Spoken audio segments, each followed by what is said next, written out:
తర్వాత మనము ఎక్కువగా వినే టర్మినాలజీ కానీ వర్డ్ కానీ ఏంటంటే షార్ట్ సెటప్. షార్ట్ సెటప్ అంటే ఏంటి? డైరెక్టర్ ఈ షార్ట్ సెటప్ని ఎలా ఊహిస్తాడు, ఊహించిన షార్ట్ సెటప్ని తన క్రూ లేకపోతే తన టీమ్, కెమెరామ్యాన్, సినిమాటోగ్రఫర్కి ఎలా వివరిస్తాడనేది చాలా ఇంపార్టెంట్. షార్ట్ సెటప్ అన్నది ఎలా చూసుకుంటారంటే యాక్టర్స్ బాడీ కంపోజిషన్స్, దాన్నే స్టేజింగ్ అనొచ్చు లేదా బ్లాకింగ్ అనుకోవచ్చు.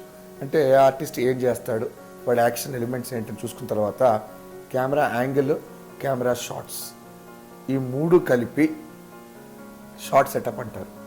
ఫస్ట్ డైరెక్టర్ సెట్ మీద రాగానే ఏ ఆర్టిస్ట్ ఎక్కడ కూర్చున్నాడా, నిలబడ్డా, ఏదన్నా మూమెంట్ ఉందా అనే కంపోజిషన్ దృష్టిలో ఆలోచించుకొని దాన్ని ఎలా క్యాప్చర్ చేయాలి, ఎలా షూట్ చేయాలి అనే దాన్ని ఇమ్మీడియట్గా సెకండ్ థాట్ తీసుకుంటాడు. అదే సెటప్లో భాగంగా ఏ షాట్ అయితే బాగుంటుంది, క్లోజ్ షాటా, మిడ్ షాటా, లాంగ్ షాటా, దానికి immediate next step angle, top angle పెడదామా, ఐ యాంగిల్ పెడదామా, లో యాంగిల్ పెడదామా అని ఇమ్మీడియట్ థాట్ వస్తుందన్నమాట.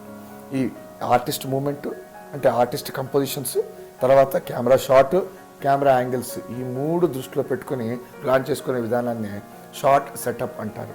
ఇది డైరెక్టర్స్ డ్యూటీలో చాలా కీలకమైన పాత్ర వహిస్తుంది. ఇది చాలా ఇంపార్టెంట్. ముందొచ్చి డైరెక్టర్ ఆన్ లొకేషన్ ఇది డిఓపికి చెప్పేస్తే మొత్తం రెడీ అవుతూ ఉంటుంది. ఇది టీం మొత్తం చెప్పేస్తే కో డైరెక్టరు, అసిస్టెంట్ డైరెక్టర్లు, అసోసియేట్ డైరెక్టర్లు ఎవరైతే ఉంటారో వాళ్ళంతా షార్ట్కి కావాల్సిన ఏర్పాట్లన్నీ చేసుకుంటారు. కాబట్టి డైరెక్టర్స్కి చాలా ఇంపార్టెంట్ ఎలిమెంట్ ఏంటంటే షార్ట్ సెటప్ ఎలా పెట్టుకోవాలి.